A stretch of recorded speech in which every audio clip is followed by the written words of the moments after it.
The moment hit me like a punch I didn't see coming.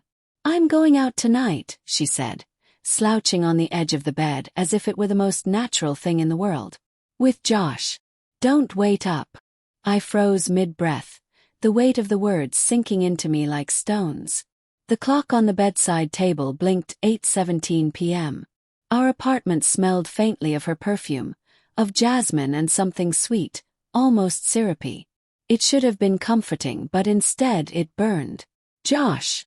asked, my voice tight. Your best friend." She gave me that light, careless shrug she always used when she didn't want to explain. Her hair fell across her face, and she pushed it behind her ear with a flick that somehow said, "I don't owe you anything. Yes, just us like old times." Her tone was airy, casual. Too casual. I swallowed, my throat dry. "Old times." "Yeah," she said, leaning back, stretching her legs over the edge of the bed. "You know, drinking, dancing. Fun stuff. You could come, but—" she trailed off, smirking faintly. "If you don't want to, then just leave." I blinked at her.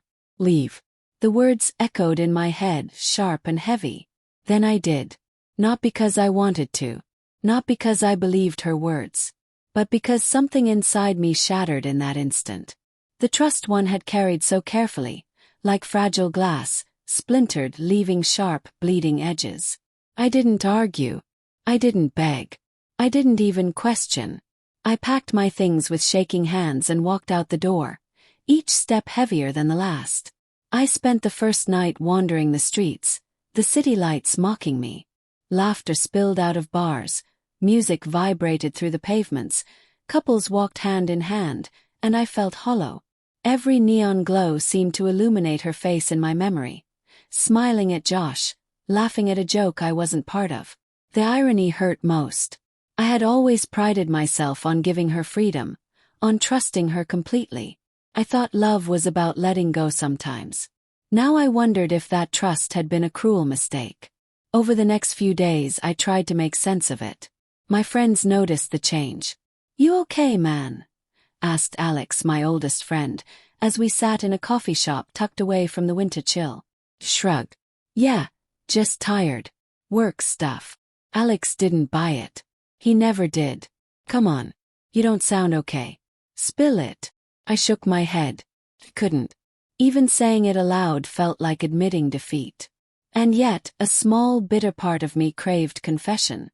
She's with him, that thought kept hammering inside me, unrelenting. 2 weeks later I returned home, pretending the apartment was still mine. The door was unlocked, though that alone should have felt like a warning. I stepped inside, cautious. The faint scent of her perfume lingered. Soft, familiar, suffocating. And then I saw the messages. I had never intended to snoop. Never even considered it. But her laptop sat open on the kitchen counter, a notification blinking on the screen. "Josh Redheart," it read. Froze. Curiosity, that dangerous little thing, pushed me forward. The messages were everything.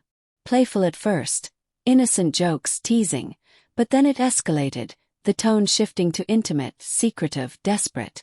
My chest constricted as I read words I never thought I'd see from her. Confessions of desire, late-night cravings, veiled apologies for a love that was not mine.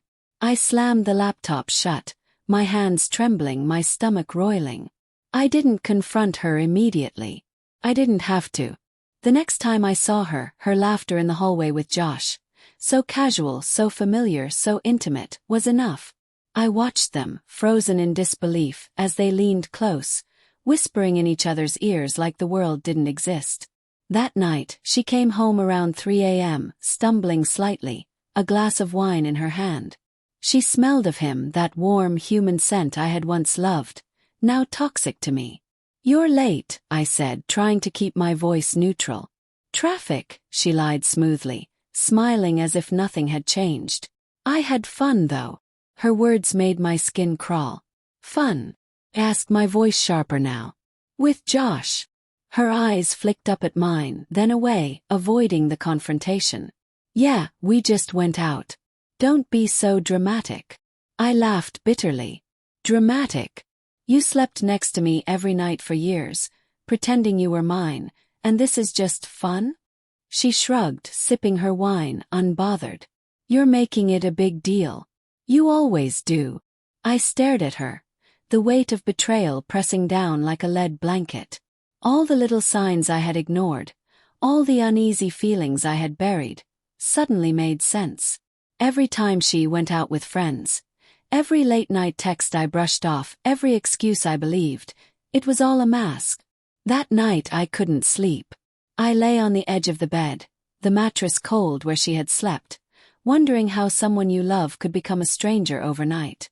The betrayal wasn't just about her actions.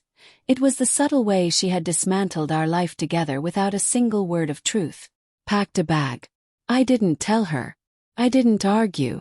I didn't hope for reconciliation. I walked out. Permanently. In the weeks that followed, the apartment became hers alone.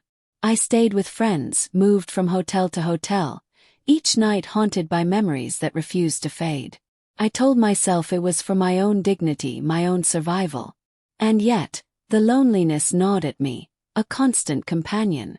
Then came the calls. She tried, of course. Calls in the middle of the night, messages full of guilt, half apologies wrapped in deflection. "Can we talk?" she asked in one text. I stared at the screen, my thumb hovering over the reply button. Could say yes. Could forgive. I could pretend everything was fixable. But the truth, the raw, unfiltered truth, was that I no longer recognized her, and maybe I never would. Instead, I typed one word and sent it. Goodbye. Months passed. I started rebuilding myself slowly. Therapy helped, yes, but mostly it was the little things. Waking up without dread, drinking coffee in silence, walking in the park without seeing them everywhere. I began to understand something profound.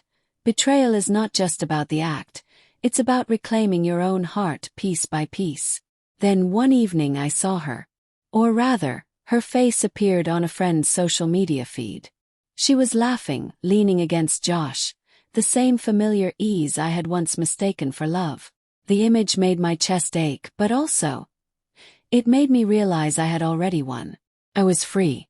I no longer belonged to the lie we had lived together. I no longer carried the weight of her deceit. The heartbreak, though raw, had transformed into clarity, into strength. And for the first time in months, I smiled without guilt or fear. Life moved on. I met new people, rediscovered hobbies I had abandoned, and learned to sleep alone without the shadow of betrayal looming over me. Sometimes when I close my eyes, I remember her. The careless shrug, the empty laughter, the way she once whispered my name. And sometimes it hurts. But mostly it doesn't.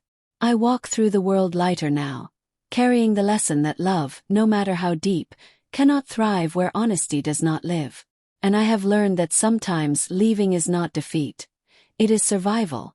Sometimes leaving is freedom. And I have never looked back.